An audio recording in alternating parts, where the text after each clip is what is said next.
Hi friends, welcome to another session on value investing.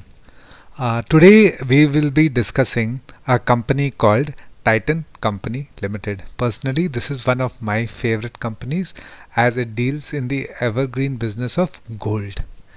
ठीक है? So we will be covering certain fundamental aspects, certain discussions about the shareholding pattern as well as certain technical aspects. First, we'll start about the company. Did you know that Titan is one of the industry leaders when it comes to organized jewelry, watches, and eyewear? The promoters are the Tata Group, which hold 25.04%, and Tidco, which hold 27.88%. The watches brand include Titan, Sonata, Fastrack, and Xylus. The jewelry brands are Tanishq, Zoya, and Mia. In the year 2019, jewelry contributed to 82.1% and watches 12.3% of the business. Then let us look at the challenges that Titan faces. The first most important challenge is the regulatory risk. See, the government is trying its best to curb black money, right? As a result, to bring in more transparency into the business, it has laid down lot of norms for cash transactions. This is a negative for Titan. Also, the government is trying its best to reduce the imports by increasing import duties. Again, this also would be a negative for Titan. Well, as we all know, gold is subject to price fluctuations, right? So, Titan is subjected to this risk. Well, Titan also faces certain margin pressure in its eyewear, perfumes, and clothing line. This is mainly due to competition. Well, now we are in the COVID zone. Matlab, COVID has impacted most of the businesses that are around us. Similarly, Titan also would be impacted because the products that Titan deals with is basically something called as discretionary spending. Matlab, there is an option, it's an optional expenditure. It is not an essential item that a person will purchase. Right. So now how this will pan out is something we'll come to know only after the first quarter results. Now let us look at the strengths. The first biggest strength is its brand. It is a brand Tata. Right. No customer thinks twice when he enters a shop which has the Tata logo in front of it. Right. Tata means trust, and every customer has got full faith in the brand of Tata. Titan is India's largest jewelry retailer. It has got 461 exclusive stores across the country. It also has 3 jewelry manufacturing sites and 4 Karigar centers. Titan is the world's 5th largest watch manufacturer and India's top. It enjoys 60% market share in the organized sector of the country. Earlier I had said that regulatory restrictions are a challenge. Now I say in certain points it is also a plus. See, when it comes to regulatory restrictions, it impacts the unorganized sector more than the organized sector. So there is every possibility that certain business moves from the unorganized sector to the organized sector, namely Titan. Titan also has certain gold harvest scheme and gold exchange program which has boosted its sales. For those who are interested to learn more about these schemes, I have shared a couple of links of certain newspaper sites wherein you can learn more about these schemes. These are old articles, but they serve the purpose. Well, the industry is such that there is quick cash accruals and the leverage levels are also low. The borrowings mainly comprise of working capital requirements, which is taken via gold on lease scheme. The interest rate on these lease schemes are very low, and hence the risk is less, which is a good plus for the company. The business model of Titan is such that it's basically in franchise models. So there is hardly any foreseeable capital expenditure I can see right in the near future. So that is a good plus. We spoke about gold rate fluctuations.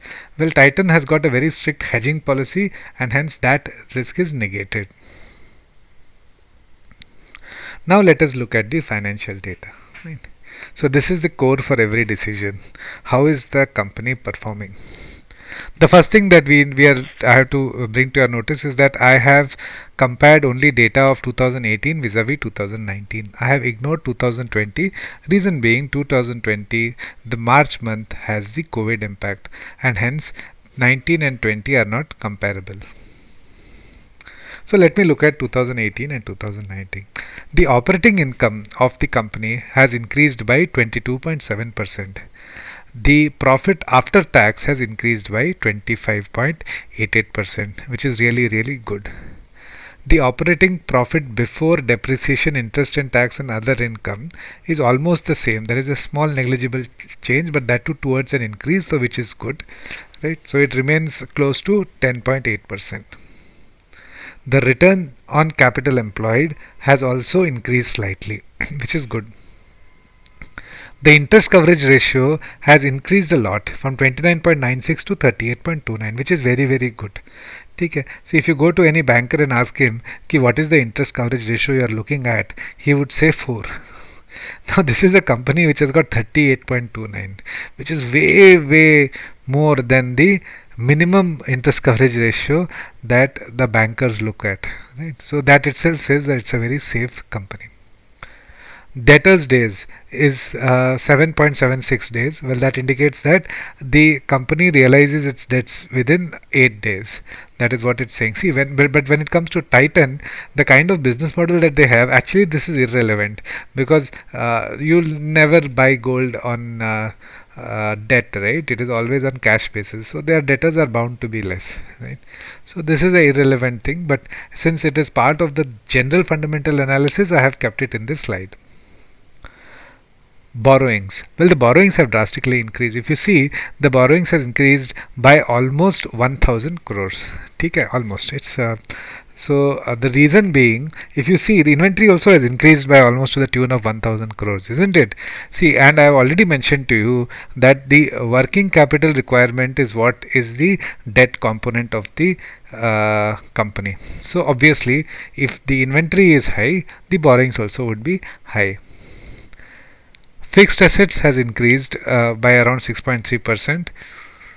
Cash equivalents have decreased. That's a little bit of a concern. But then yes, the EPS has gone up. The earnings per share has increased from 12.73 to 15.82, which is almost a 24.27% increase. Then we look at inventory turnover. See, inventory turnover is an important ratio. Here we judge whether the company has got old non-moving stock. See, when the inventory turnover ratio does not change significantly, it means that the inventory is rotating properly. So from 2.69 it has gone up to 2.72, which is a negligible change. Hence we can conclude that inventory is moving. So then we are done with the financial data. Now let us look at the shareholding pattern. See, shareholding pattern again is a very important gauge for whether a company is good or bad, right? See, the promoters, the first sign is the promoters have not changed their holding. As on December 2019 it is 52.91. As on March 2020 it is also 52.91. So usually when the promoters reduce the stake it is negative, and when the promoters increase their stake it is positive. FIIs have reduced their stake from 18.31 to 17.74. Well, but this is a global phenomenon. COVID had already struck by then. FIIs were reducing their stake, so that is not a proper yardstick here. DIIs have increased their stake from 9.1% to 10.87, which is a plus. Government negligibly has increased from 0.18% to 0.23%. The public at large have reduced their stake from 19.5% to 18.25%. In public, I have bifurcated between Rakesh Jhunjhunwala, his wife, and others.